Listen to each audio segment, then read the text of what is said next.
Bonjour à tous, chers coulés, très chers fans de football et bienvenue dans cette vidéo dans laquelle nous parlerons du match qui aura lieu le mercredi 11 décembre entre le FC Barcelone et le Borussia Dortmund.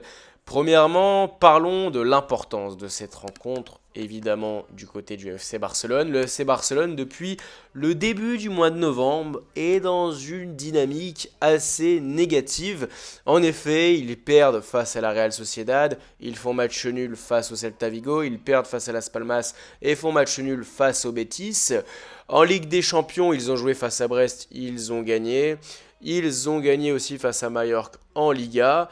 Donc le Barça est assez irrégulier sur ses performances, qu'elles soient donc de manière purement comptable ou même dans le jeu. Le Barça peut produire un beau match, puis le match d'après, une moyenne prestation.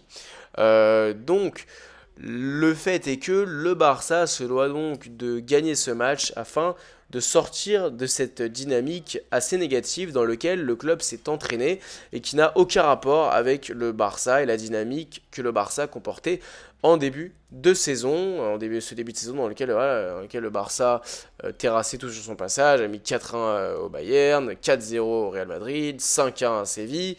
Enfin bref, le Barça n'est plus le même qu'en tout simplement début de saison, mais il y a de l'espoir pour retrouver ce Barça, le Barça tout simplement du début de saison. Et afin de retrouver cette dynamique, cette puissance, il faut gagner des matchs, hein. Il faut confirmer dans les prestations, il faut produire du beau jeu. Donc parlons ainsi de l'adversaire étant le Borussia Dortmund. Le Borussia Dortmund, eux, à l'heure actuelle, ils sont sixième de Bundesliga. Ils ne traversent pas leur meilleure saison de leur histoire, malgré le fait que tout simplement cela reste le Borussia Dortmund, et donc cela reste un club quand même assez compétitif et assez dangereux, hein. Dans leur équipe, ils comportent deux joueurs, tout simplement étant à titre personnel indispensables à mentionner. Je parle de Guirassy, vous vous rappelez le buteur de Rennes, Guirassy, oui, il a joué à Rennes, dans lequel il a fait un club dans lequel il a fait un très très beau parcours. À l'heure actuelle, cette saison à Dortmund, il fait pareil, un très très bon début de saison. La saison dernière, il marque 30 buts au total à Stuttgart. Donc c'est un buteur franchement relativement exceptionnel, hein, au vu de ses stats. Il peut être utilisé en tant que point de fixation. Mais peut être aussi tout simplement lancé dans la profondeur car il comporte une vitesse assez folle. Donc il a toutes les qualités en fait pour un buteur de classe mondiale. Et l'autre attaquant selon moi sur lequel le Barça doit se concentrer et sur lequel les défenseurs se doivent de se concentrer est tout simplement l'ailier gauche Gittens, qui est donc un jeune ailier gauche qui est très très rapide, il est dévastateur. C'est un bon dribbleur aussi. Il a marqué au total 9 buts cette saison. Donc on a deux gros poids offensifs côté Dortmund qui peuvent de manière éventuelle faire du mal au FC Barcelone.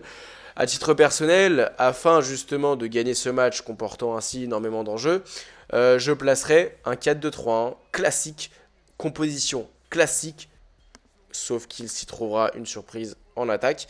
Iñaki Peña au goal, Koundé, Kubarsi, Nico Martinez, Baldé en défense, double pivot Casado, Pedri, meneur de jeu Olmo, à gauche Rafinha, à droite Lamine Yamal, en buteur Pau Victor.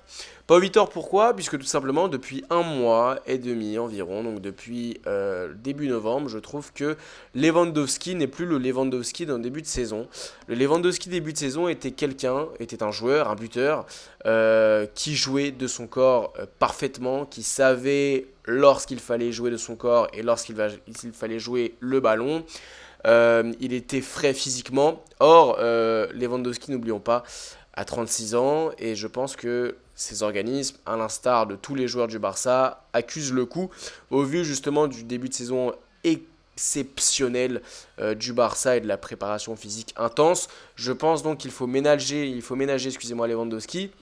Et quoi de mieux que de le ménager en plaçant Pau Victor, qui lui pour le coup est un jeune qui en veut, est un jeune qui a de la fougue, il a la fougue de la jeunesse, il a la grinta. À chaque fois qu'il rentre justement en cours de jeu, c'est pour changer les choses. Il ne se contente pas d'une rentrée soporifique afin justement d'apparaître et d'être apparu sur une photo Instagram ou sur la feuille de match. Donc Pau Victor, pour le coup, Je pense voilà qu'il ferait énormément de bien. En outre, le domaine mental, en outre le fait qu'il comporte de la fougue, Pau Victor, tout simplement, a un physique qui surclasse Lewandowski. Dans le sens où il a une plus grande explosivité, il a une plus grande vitesse. Lorsqu'on lance dans la profondeur, on l'avait vu face à Mallorca, hein, face à Mojica, des défenseurs les plus rapides de Liga. Tout simplement, Pau Victor est rentré et il a surclassé Mojica en termes de vitesse.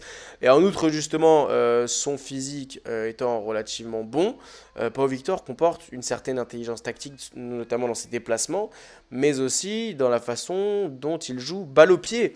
Et voilà, je pense à titre personnel que Pau Victor ferait du bien à cette équipe du FC Barcelone, qui a grandement besoin d'un buteur justement au niveau, car voilà, il faut se l'avouer, Lewandowski, c'est plus le même Lewandowski du début de saison.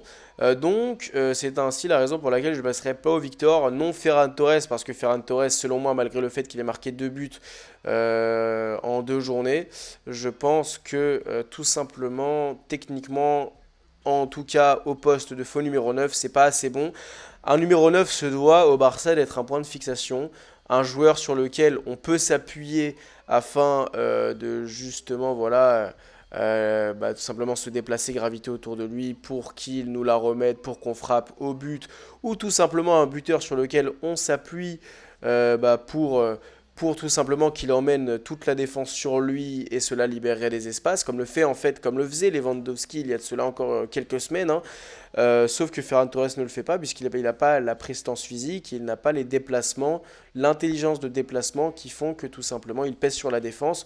Et en tant que faux numéro 9, sur moi, il n'est pas assez bon techniquement. Donc je pense pas que Ferran Torres serait tout simplement nécessaire en tant que titulaire. Il pourrait, pourquoi pas, être un joker de luxe. Après, peut-être qu'il me fera mentir, je n'en sais rien si jamais il est passé titulaire demain. Mais je placerai donc Pau Vitor au détriment de Lewandowski.